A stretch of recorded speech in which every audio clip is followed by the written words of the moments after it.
Everybody has a story to tell. And my story has been one in which, I was sailing through life, living the dream, working a corporate gig, thinking that I had the life by the proverbial kuyans. And yet, something wasn't totally right. I was loving my job. I was moving up. I was learning. I was building a network. And I thought I had all the success. I was having a mortgage. I had a house, wife, kids, the dog. And we did the odd vacation. We thought we had it all. But then we realized it wasn't everything that I was hoping for. And I think we all get in that way in life. And we all have a story. Because as I rounded out 40, 30 years old, 40 years old, and even 50 years of age is really the tipping point where I looked back on life and thought, is this all there is? Is this what this is going to look like? Whether I retire at 60, 65, 70, maybe never retire because of the way the economy is, and do I have enough money for savings? And do I have everything that I consider success in place? And by many measurements, a lot of people think, well, I have the car, the house, the wife, the kids. It all seems like success. Yes, I do feel that success is a big part that comes with, a happy family, happy and healthy family. That's a big part of what I consider success. But health, loving yourself is a major part of success, or having the independence to actually enjoy life in the way that you want it to live.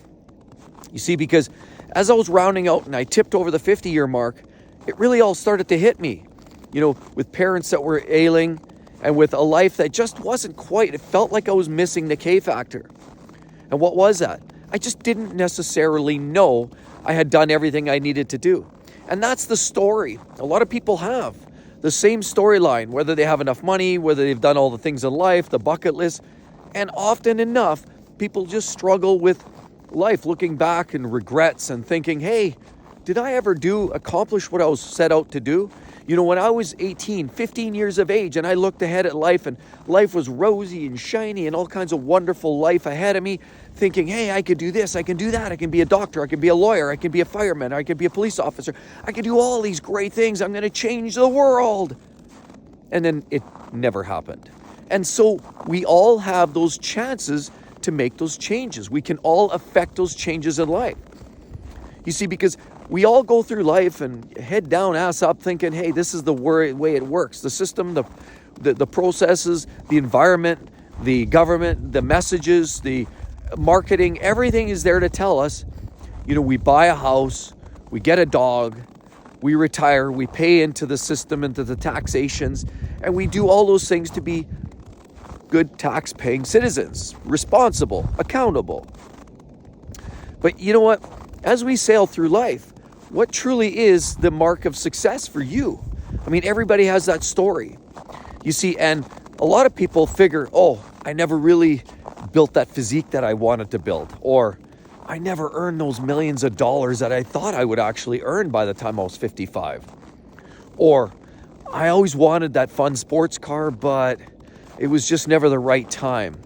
Or I was just never able to travel. We kept putting it off. And I know a lot of people like that. I actually have some friends that they decided, we're too young. We're still working. We're busy. We don't want to have kids right now. It's not good timing. We want kids eventually, but we don't think this is the right time. So they kept putting it off. And next thing you know, they never had kids and they're in their 50s. And now health is kicking in. And so a lot of people look back with regrets. But there's a lot of times people can affect their own change. You see, it doesn't have to begin and end with regret. There's lots of opportunities. You see, this story is basically an open book. And as you flip the pages, of course, the further in life, the more pages you've written already. But think of it this way in an analogy. You have this book. You flip it open. You yourself are in total control of what you put down in the next bunch of pages. You may only have 5 years left, maybe you have 10, maybe 20, maybe you're earlier in life and you have the opportunity.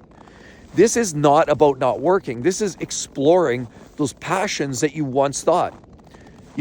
Okay, you get in the routine, and what else is there? What types of options do we have? If all we know is, get a job, get a mortgage, buy a house, and then have kids and all of that.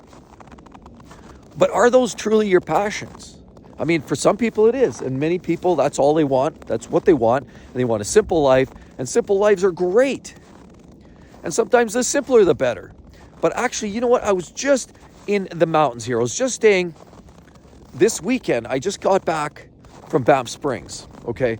I was in the hotel. I was chilling in the sauna with my wife. We were just relaxing, just sweating it off and thinking to ourselves, wow, this is absolute paradise.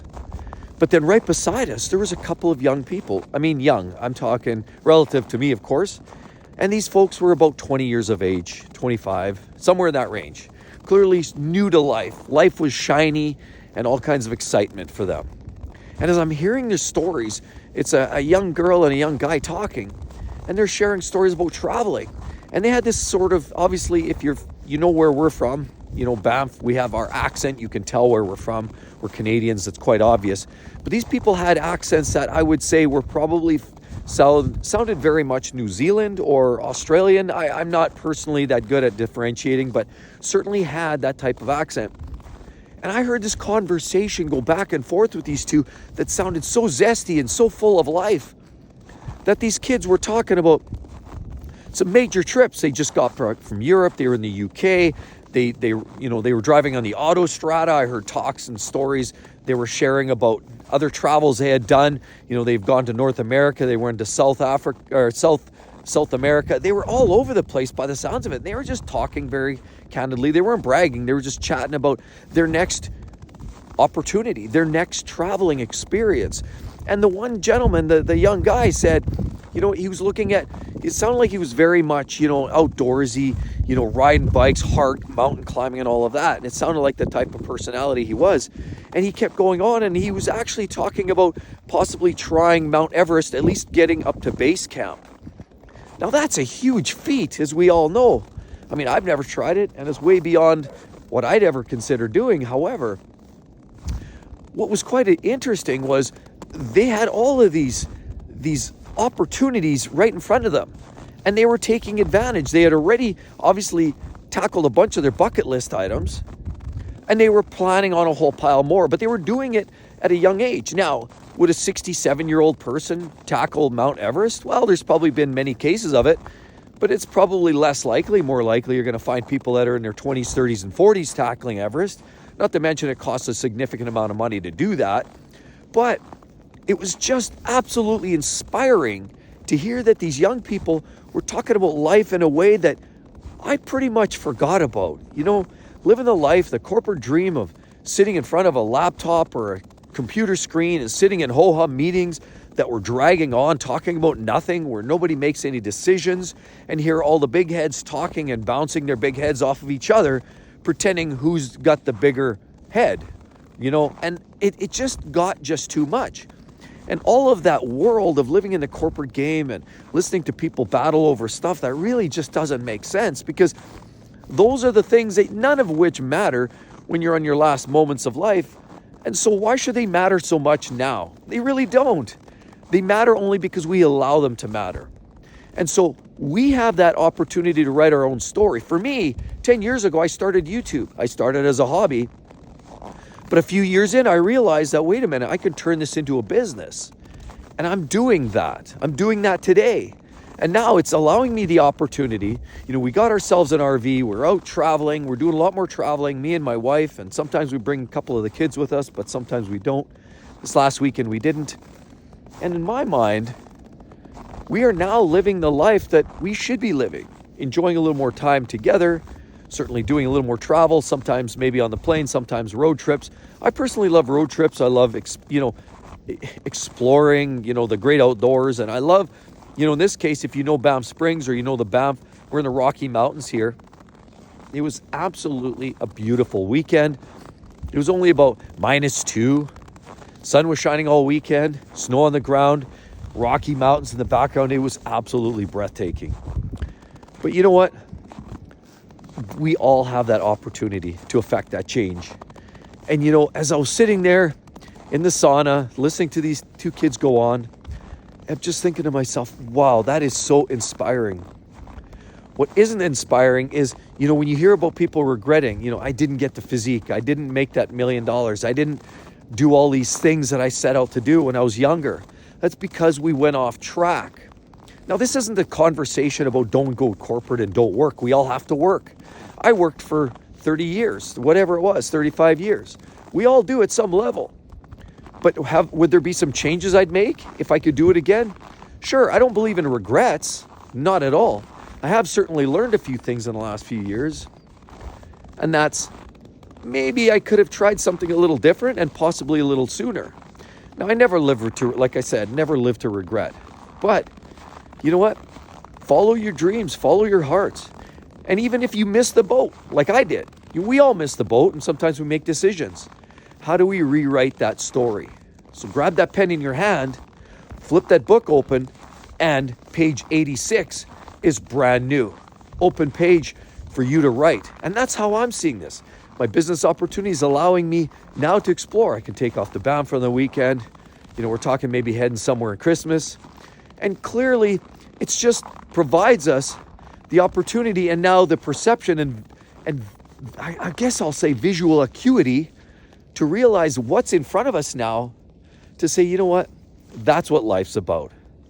Not what this corporate game was. I was trapped in that corporate game. A lot of us are. We do this, we go through life. And you know what? I can't deny it. We've all done it. Again, would I have done something different? Probably would have. But, hindsight's 20/20, so that's okay. Move on. And so that's where I'm starting to realize that there's always opportunities to make that change, do something different. And why would you want to work stuck in front of a screen, listening to these absolutely ludicrous meetings and these people talk back and forth and round in circles and really say nothing of any significance? Because that was ultimately my world and a lot of our worlds. And again, as I say, we all need to start somewhere. We all need to realize that we need to save money. And sometimes those corporate games aren't the worst. Sometimes if you're in a good corporate job, they can set you up with a great pension, and it takes even more stress off your plate.